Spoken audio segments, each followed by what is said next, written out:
This segment of the Chopin podcast is brought to you by the Chopin Foundation of the United States, dedicated to promoting young American pianists and making Chopin's music accessible to all. While Chopin truly belongs to us pianists, the music he wrote is so good, other instrumentalists just couldn't keep their hands off of it. Violinists have been especially fond of the nocturnes, from Sarasate's 19th century arrangement of two of them to 20th century arrangements by Nathan Milstein and Jascha Heifetz, just to name a few. Russian composer Alexander Glazunov arranged a whole suite of Chopin pieces for orchestra entitled Chopiniana. And he also made a very effective arrangement of Chopin's so-called cello etude, Opus 25 No. 7, appropriately for piano and cello.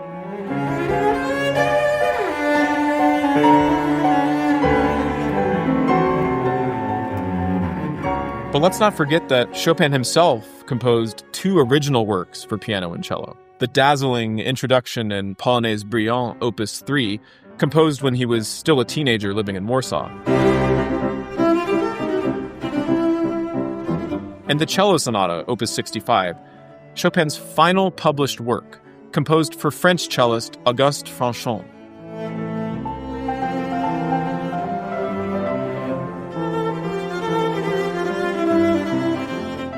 I first came across this music in college when I got my hands on a CD recording by Yo-Yo Ma and Emanuel Ax.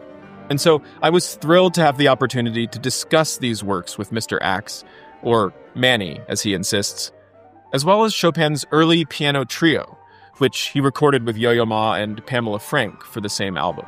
Our conversation branched in different directions, with Manny commenting on some of Chopin's early showpieces for piano and orchestra, and also explaining why he thinks it's so healthy for pianists to play Chopin.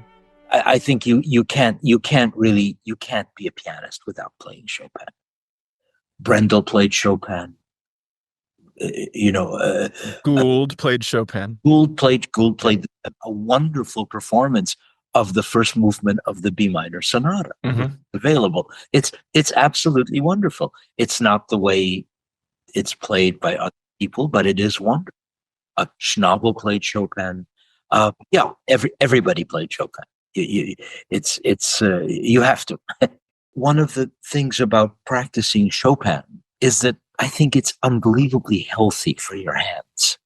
Just playing Chopin in general and playing Chopin slowly, so good for you, because he does emphasize in his music the idea of flexibility. So the hand, in Brahms, for example, your hands do this and they stay that way. And you move, so everything is that way. You don't really, very rarely do you need to stretch, I think. In Chopin, you're always doing this, opening and closing. And that's very healthy somehow. So the actual just practicing his music, it helps as an exercise. You don't have to do any independent exercises. You can just sit down with Chopin, and that's all you need. I've actually never done any exercises. I never did Hanon. I never. My teacher didn't really believe in them. I think he believed in practicing correctly on the music that you're practicing. Everybody knows Chopin for his piano music for good reason. That's basically all he wrote. But I thought today we could talk about some of the music he wrote that was not just for piano, although every composition he wrote had piano in it. Yes. He did write some chamber music, didn't he?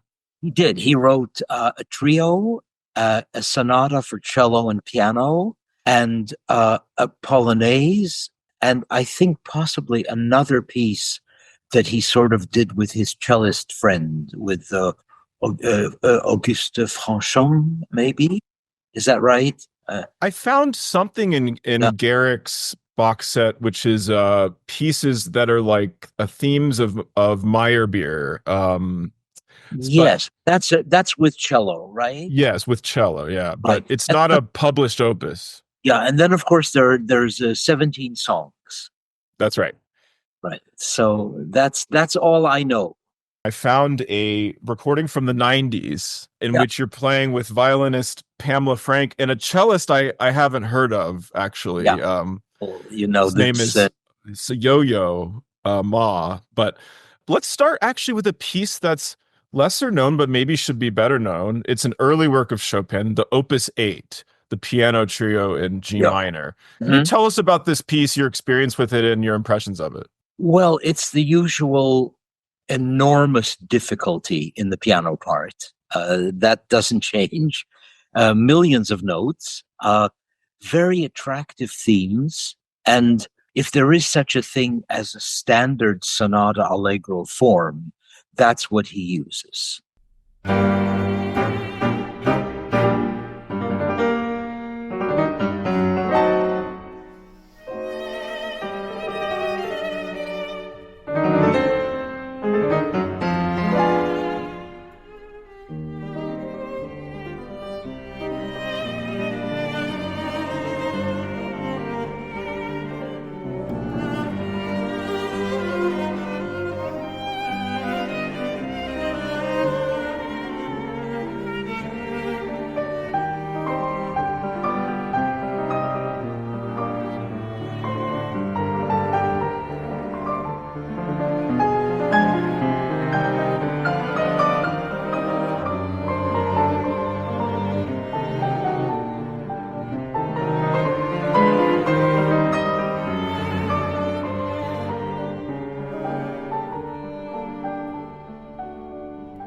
It's sometimes difficult to say.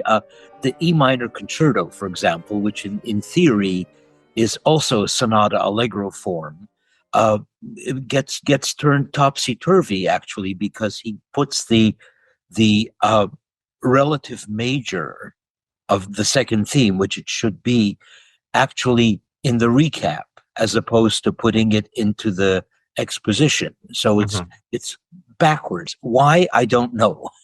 But it certainly seems to work. Uh, in the trio, it's very standard in terms of form, and I guess in a way style. But as usual, there are incredible felicities everywhere, and the piano writing is as difficult as it is. It's certainly worth practicing.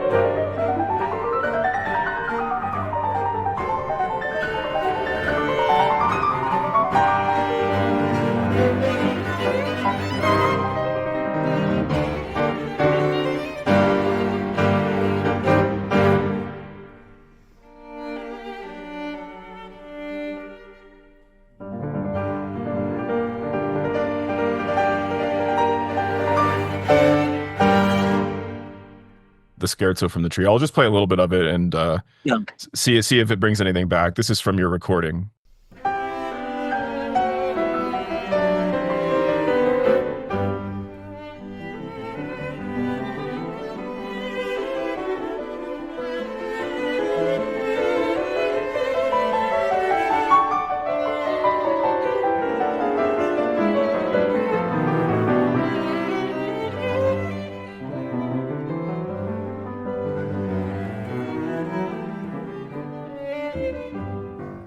It's so nice. I don't think I've heard this for 40 years. Mm-hmm. It's very nice to hear. We had a wonderful time doing it. Basically, when you play chamber music, I think the most important thing is liking the other people. And in fact, obviously, Yo-Yo and I are lifelong friends. But Pamela also. Pamela is a dear friend of both of us, and the whole process was just a pleasure. I think that's really the secret to playing well together. I think all the rest, whether it's soft or loud, whether it's fast or slow, do you slow down? Do you speed up? Do you accent? These are all things that can be solved as long as you like each other. Oh, well, I wonder if you remember Pamela saying anything, especially about this first movement of the trio, where, as I understand it, the violin almost never moves out of first position. She probably loved it.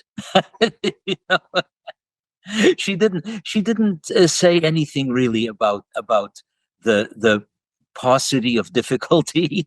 Well, because it's you often hear cellists maybe gripe a little bit about certain Haydn trios or string quartets because they really just have a sort of rudimentary bass role. What Claude Frank said. Uh, Claude once said that every piece is equally difficult, and the difficulty is only divided by the number of notes. And so, in a certain sense, a bass line in a Haydn trio for a cellist could be the hardest thing he's ever played, because it's got to be, every note has to be just right. I still remember we used to play with our friend Youngwook Kim, a Mozart trio, and there was a thing in the a little cello tune, and Yo-Yo spent, I think, hours on that. He was never happy with, sometimes the second note was too weak, sometimes the A was flat, sometimes it was always something. So maybe it's better to have more notes. Speaking of more notes, I wonder if this brings back any trauma from past decades.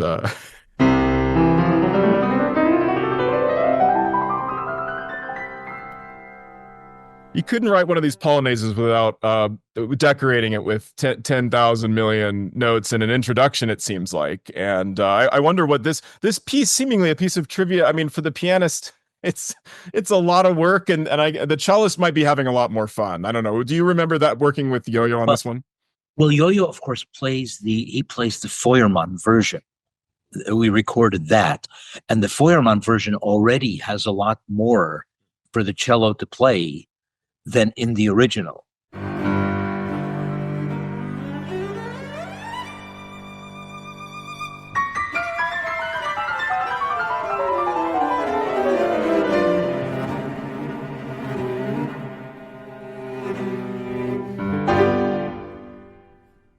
In the original, all the runs were in the piano.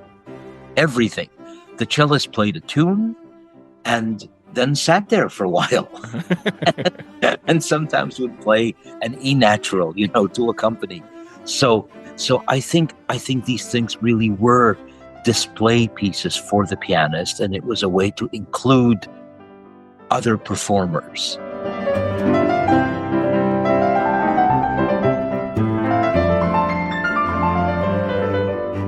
A lot of that was the habit, in a sense, for Mozart.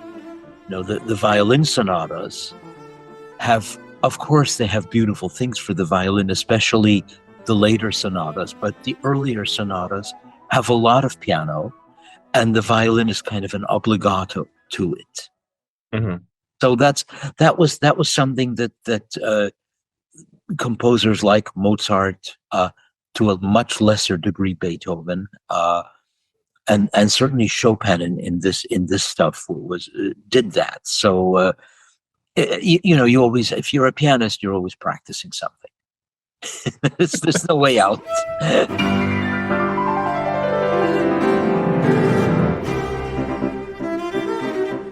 But these are wonderful works, and they are played, and they should be played. The Cello Sonata is actually a great masterpiece. How often are you bringing the Cello Sonata back in recent years? I haven't played it with Yo-Yo for probably about 30 years, and I don't think I would be able to do it anymore. To be honest, I don't think I could bring it back.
What if you brought it back the way Chopin brought it back at the end of his life when he performed it? Can you tell us about that incident?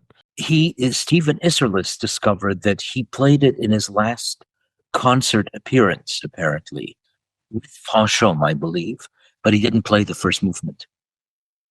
Right. Apparently he was too weak.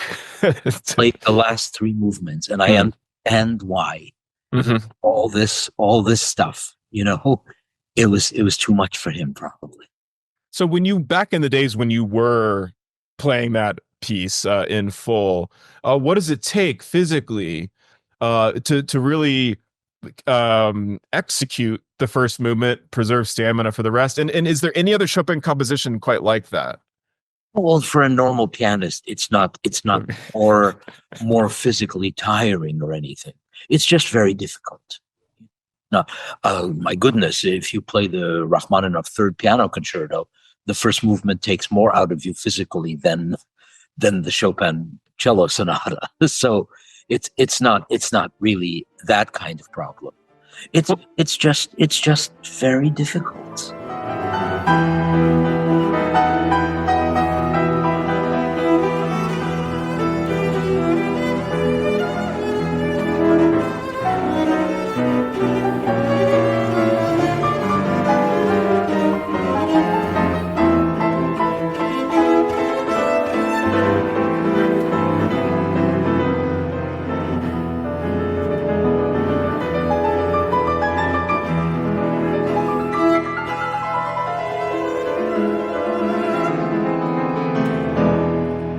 When you're playing Chopin's chamber music, how much of typical Chopin, what we expect from Chopin nocturnes, ballades, scherzi, the like, do you actually feel? Does it feel kind of like almost a different composer, or you have to be a little bit of a different pianist, no? Not really.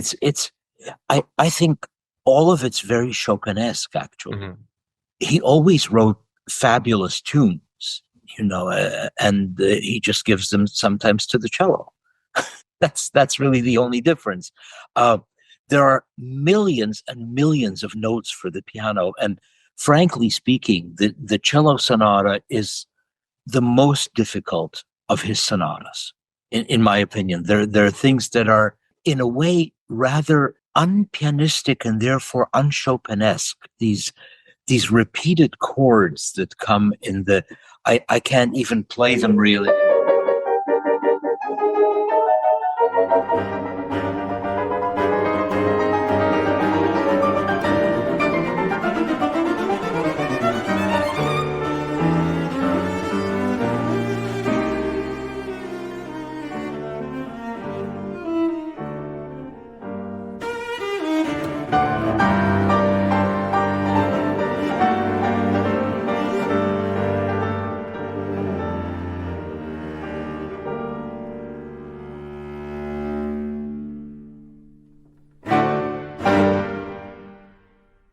That's not really very Chopinesque. I don't know that we see that in anything else.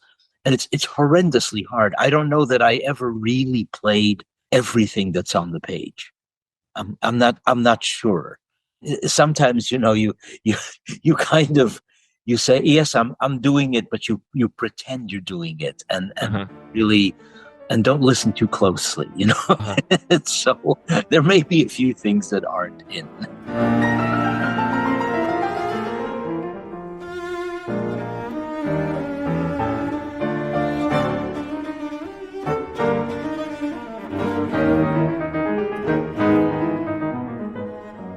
Take me back just for a couple minutes to the Juilliard cafeteria with you and Yo-Yo Ma. I'm assuming you guys met up. You were a little bit older than him. Did you ever just, maybe you were hanging out, having a cup of coffee or something, and you're like, hey, let's go read some Chopin chamber music? I mean, is this kind of how it started? It started because I used to work for his teacher as the studio pianist, Leonard Rose. I used to work for Leonard Rose. And I met Yo-Yo sort of there, and then we hit it off. We liked being with each other at the cafeteria. And then I think his dad, who ran something called the Children's Orchestra, which still exists and is run by his sister and her husband, they asked for a benefit. and Yo-Yo and I put together a couple of pieces and played, and that's how things started. But that's a very long time ago.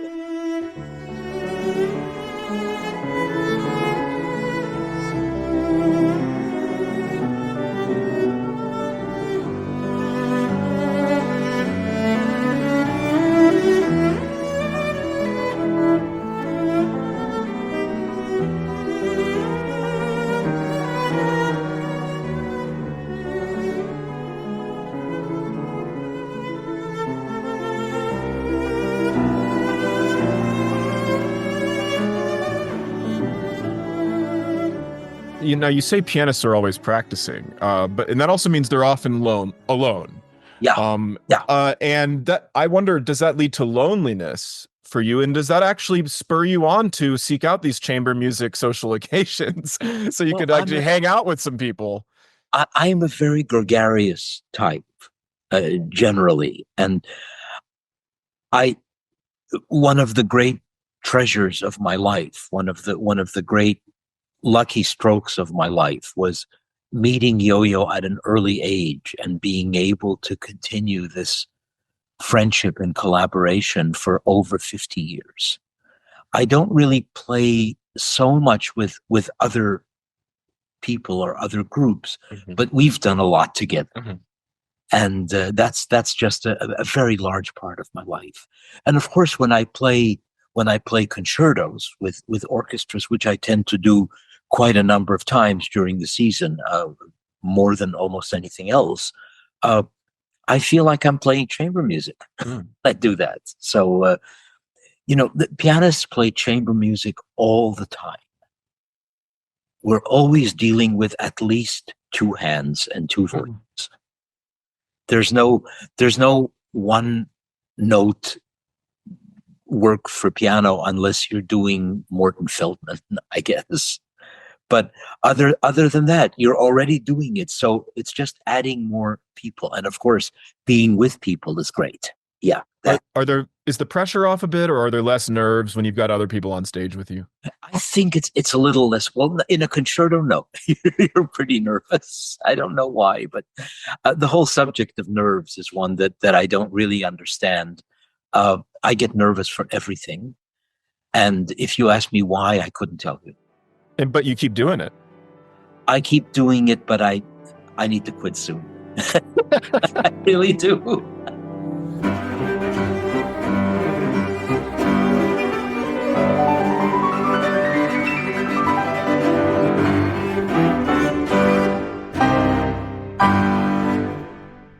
I'm curious about one last piece that you recorded with the Orchestra of the Age of Enlightenment.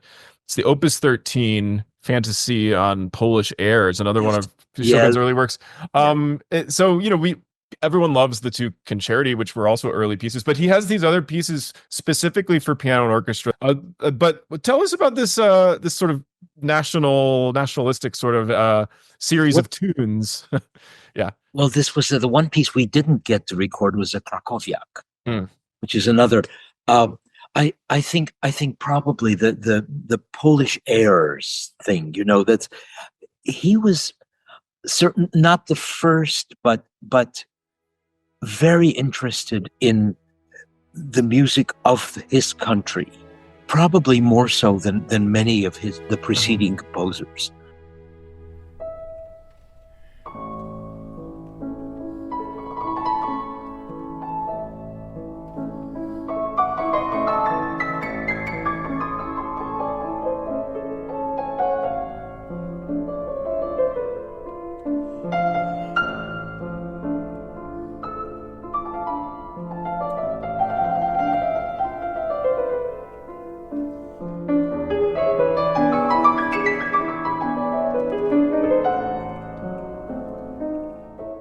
It's a wonderful piece, as is all of Chopin. I think it should be. Again, I'm getting too old for these pieces. I don't play the E minor concerto anymore because I learned it later than I learned the F minor, and so it's more difficult for me now. The F minor I learned very early on. That somehow I can still manage, but. The E minor is terribly hard. The fantasy on Polish airs is terribly hard.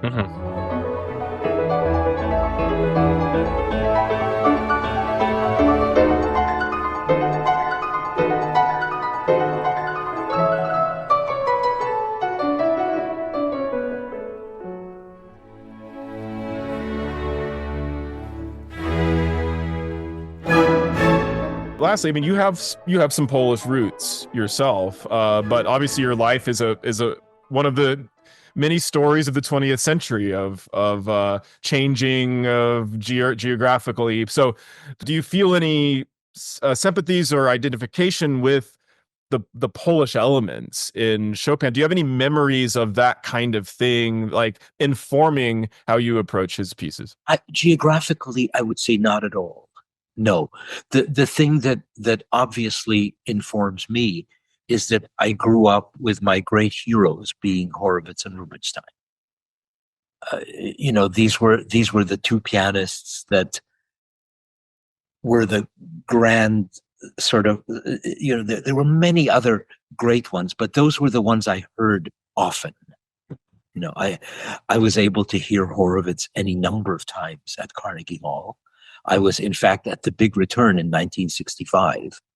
I heard Rubinstein many times in concert and met him and had some lessons with him. And so that aspect of Chopin, I think, has informed what I love and what I try to. That's really interesting because I think this is only intensified this sense of we've moved away from national schools in which we're sort of bound up in the traditions of in the place we grow up, and we're more informed by recordings, increasingly so today. And you see young artists like Yunchan Lim who seem to be drawing from 100 years of influences. Yeah, as it should be. I mean, I suppose with orchestras, I'm told that orchestras from pre-war had a much more individual sound. You could identify the Philadelphia Orchestra and the Vienna Philharmonic and the Berlin Philharmonic. I would be very hard pressed if you put on a recording now of the Dvorak Eighth Symphony to tell you if that's a German orchestra or an American orchestra. Doesn't that mean something is lost a little bit? Well, I wouldn't. It's just different, Of course, that we don't have as much, but we have other things. We have brilliant playing everywhere. We have influences that come, in a certain sense, not to compare music and food necessarily, but there's no sushi today that's not informed by stuff from many other places. The great chefs today don't cook anything as it was in Escoffier's time. And in the same way, someone like Yunchan Lim, Seung-Jin Cho, and to some degree us, to some degree our generation as well. We've had so many influences, we've been able to hear so many different ways of doing things and so many great artists.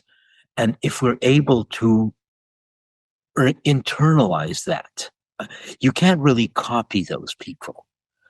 It doesn't quite work, to say, I want to play like Horowitz, even though I would like to, but it's not really possible because I'm not Horowitz.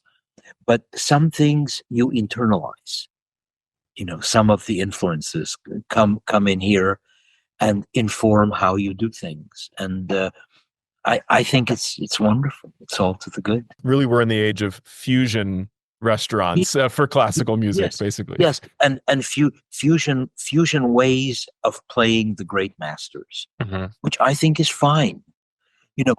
There's no performance of a Beethoven symphony today by a conductor, by a youngish or even middle-aged conductor that hasn't to some degree addressed historically informed performance. This is not to say that I don't want to hear Furtwängler conducting the Beethoven Eroica. I do. It's fabulous. It's amazing. But there's also the influence of what's happened later, and it's wonderful. Which defies immediate national influences because it's literally trying to jump over those back into history. And so, but after all, where would we be if Beethoven was only for Germans? The whole point of people on that level of genius and that level of meaning is to mean something for the whole world. And we need something today for the whole world. It's and Chopin is not just for Polish people or French people, for that matter. In a world where we have such enormous problems that are global, that mean something for everybody on the planet, and that we have the capacity to really work together because of all the technological advances we've made, it's very, very sad that we're not following the idea of what musicians are doing. I think, that Seong Jin Cho plays with Kirill Petrenko, and they make music, and they come together, and they play Ravel, Beethoven, Chopin, Boulez, and whoever. It's all, we are actually connecting. And if we could just run the world, I think that'd be perfect. I vote for Garrick Ohlsson for president. I was going to say Ax and Ma, or Ma and Ax. Well, Yo-Yo's getting there. Yo-Yo is a great humanist, and if we could clone Yo-Yo, if we could get 5 Yo-Yo Ma's, I think the music world would be better and better and better. Well, then that's a scientific question. Let's work on human cloning. We work on cloning, definitely. Manny Ax's friendship with Garrick Ohlsson dates back to the mid-'60s, when they met as fellow Juilliard students and avid concert goers. A few years later, both pianists made the finals of the International Chopin competition in Warsaw. And when Garrick took first prize, Manny was one of the first on the scene to congratulate him. In the decades since, they've both established themselves as among the foremost pianists and Chopinists of their generation. To explore Chopin's catalog of works in depth, check out the Chopin podcast Opus Index, a comprehensive multimedia reference tool featuring on-demand commentary and demonstrations for nearly every Chopin piece by Garrick Ohlsson and other guests in this series. Start exploring at index.chopinpodcast.com. If you enjoyed this video, consider subscribing to my Patreon, where paying members have access to bonus scenes from my interview with Manny Ax and other guests from this episode, and you'll also get a discount on the new line of Chopin podcast merch.